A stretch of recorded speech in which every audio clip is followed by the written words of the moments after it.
intense connection that you are feeling just might not be love. It might just be chemistry doing exactly what it does best. In this video, I'm going to explain to you some tips and more about what it is when we have a hormonal flood to help you make a big decision if this is actually a real true love situation or if you are just doing exactly what you're meant to be doing. Hi, I'm Jenna. I'm a mindset coach and a hypnotherapist, and I help amazing people like you to improve their mindset, their self-worth, toxic relationships, and purely just find love and happiness in their life. So be sure to subscribe because I do a video every single week on different topics to help you improve your intuition and your mindset. Okay, so here it is. In the first 6 months, your body increases its oxytocin and dopamine. And what this means is that this connection that you're having with someone is real, but your hormones are exaggerating it to the next level. This is happening for a reason. It's on purpose. It's part of our making. It is to connect us and bond us so that we will procreate. We will connect, make love, and create a family. And if you're someone like I was, that you lean into more toxic relationships, harder relationships, more up and down, this feeling is even more exaggerated and you get on a high from it. You enjoy the ride for about 6 months. But by that 6 months, you're already made commitments to this person. You are so deeply in that you might have even moved in together and you haven't actually realized that once these hormones go down, once the ride goes down, you may not want this anymore. So every high, every low throughout this period, you might think is all part of the process and you've fixed it and you're working on your relationship. But the first 6 months of your relationship should be so exciting. And it actually should be quite calm.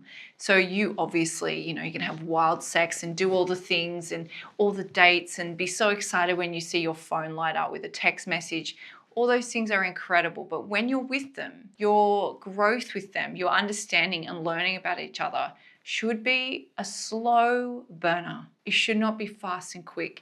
There should not be this crazy, crazy bond that jumps you into their house straight away. You do anything they want. You cut people out of your life because I did it. I've been there so many times. And these relationships can end up extremely toxic. And these type of people will lure you in until you realize it's too late. So the chemical flood is always natural. You're always going to have it whenever you connect with someone at the beginning. We feel this feeling, this dopamine hit, this oxytocin. It's really normal. And we don't have, if it was normal for every single person we met, we'd all be a little bit crazy. You're bonded for a reason. Our genetics, your intuition, everything about you and that other person is bonded for a reason. But it doesn't mean that long term it's going to end up correct for you. So again, real connection feels actually exciting but calm in your body.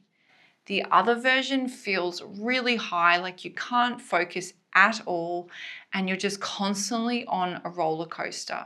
And that is where I want to give you these 3 tips that might just help you realize the difference. And you can just in yourself learn how to slow it down, say a few more no's, and just really connect with what is going on for you. Because sometimes it just isn't going to be what you expected.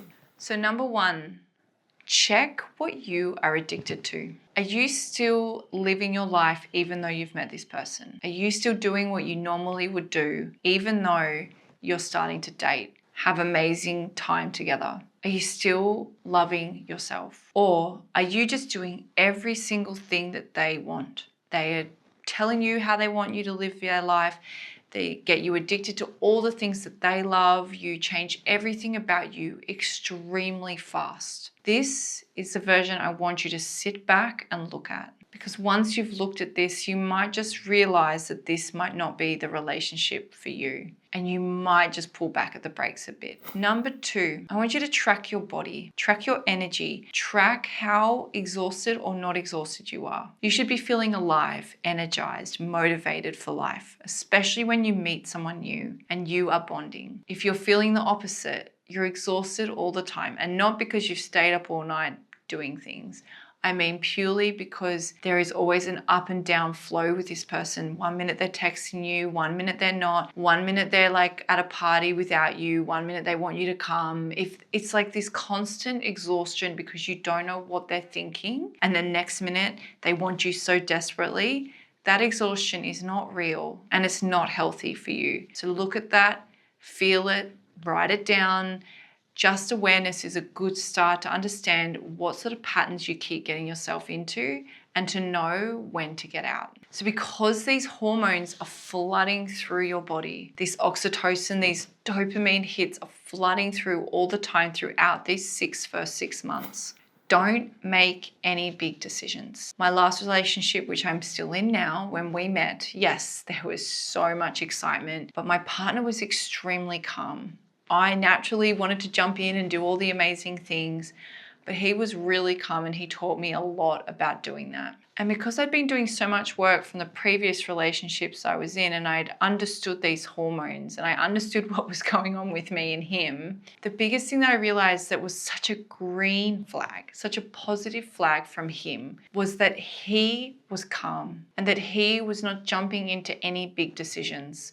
He knew to wait. He knew to see what would happen. And that is what we call someone that is mature and wise. And it made me so much more excited to the point that I was like, oh, I want to do this faster, because I understood that he was actually the right guy for me. Finally, I had met someone that was level-headed. So my point to this number 3 is that you make sure that you do not make any big decisions within the first 6 months. Moving in together, investing in something together, getting married. And I know that sounds crazy, but if that is something that they are really passionate about and it's just all this craziness going on, and you know in some part of you that you've already had many arguments, many fights, there's been up and downs, you question if he's the right person, if he's not cheating, all those sorts of things. If that has been happening, then you need to take your time. You need to wait and be patient slowly, because these things are red flags and your brain may just battle this. Your conscious, your subconscious, all your intuition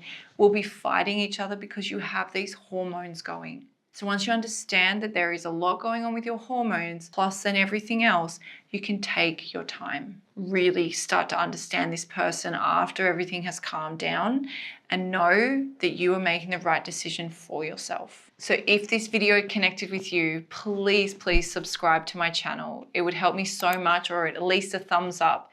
These sort of things will mean I can help more and more women and truly connect with everyone that I have always dreamed of. 10 years ago, I quickly moved in with this guy after 3 months.